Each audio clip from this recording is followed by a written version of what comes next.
ವಿಶ್ವಸಂಸ್ಥೆಯ ಪ್ರಧಾನ ಕಾರ್ಯದರ್ಶಿ UN secretary general Antonio Guterres ಅವರು ಅಕ್ಟೋಬರ್ 18ರಂದು ಭಾರತಕ್ಕೆ ಆಗಮಿಸಿದ್ದು ಇಂದು ಮುಂಬೈನ ತಾಜ್ ಹೋಟೆಲ್ಗೆ ಭೇಟಿ ನೀಡಿದರು. ಭಯೋತ್ಪಾದಕ ದಾಳಿಯ ಸಂತ್ರಸ್ತರಿಗೆ ಶ್ರದ್ಧಾಂಜಲಿ ಸಲ್ಲಿಸಿದ ನಂತರ ಗುಟೆರಸ್, ನಾನು ಸಂತ್ರಸ್ತರಿಗೆ ಶ್ರದ್ಧಾಂಜಲಿ ಸಲ್ಲಿಸಲು ಬಯಸುತ್ತೇನೆ. ಅವರು ನಮ್ಮ ಪ್ರಪಂಚದ ನಾಯಕರು. ಮುಂಬೈನಲ್ಲಿ ಪ್ರಾಣ ಕಳೆದುಕೊಂಡ ಅವರ ಕುಟುಂಬಗಳಿಗೆ, ಅವರ ಸ್ನೇಹಿತರಿಗೆ, ಭಾರತದ ಜನರಿಗೆ, ಪ್ರಪಂಚದ ಇತರ ಭಾಗಗಳ ಎಲ್ಲರಿಗೂ ನನ್ನ ಆಳವಾದ ಸಂತಾಪವನ್ನು ವ್ಯಕ್ತಪಡಿಸಲು ನಾನು ಬಯಸುತ್ತೇನೆ ಎಂದರು. ಅವರು 26 ನವೆಂಬರ್ 2008ರ ಮುಂಬೈ ದಾಳಿಯನ್ನು ಇತಿಹಾಸದಲ್ಲಿ ಅತ್ಯಂತ ಅನಾಗರಿಕ ಭಯೋತ್ಪಾದಕ ಕೃತ್ಯಗಳಲ್ಲಿ ಒಂದಾಗಿದೆ ಎಂದು ಬಣ್ಣಿಸಿದರು.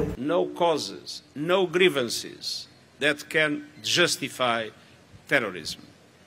Terrorism is absolute evil, and terrorism has no room in today's world.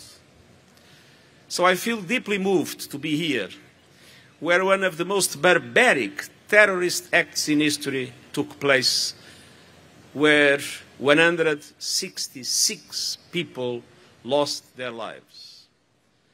I want to pay tribute to the victims. They are heroes of our world. And I want to express my deepest condolences to their families, to their friends, to the people of India, and to all those that, coming from other parts of the world, have lost their lives in Mumbai. Fighting terrorism must be a global priority for every country on earth, and fighting terrorism is a central priority for the action of the United Nations.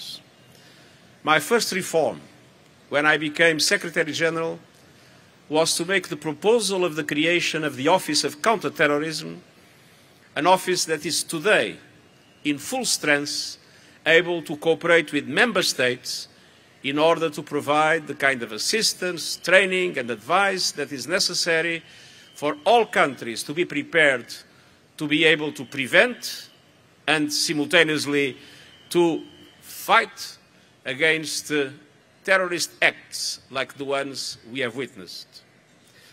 And at the same time, this office is fighting the roots of violent extremism. There are no reasons to justify violent extremism, be it because of religion.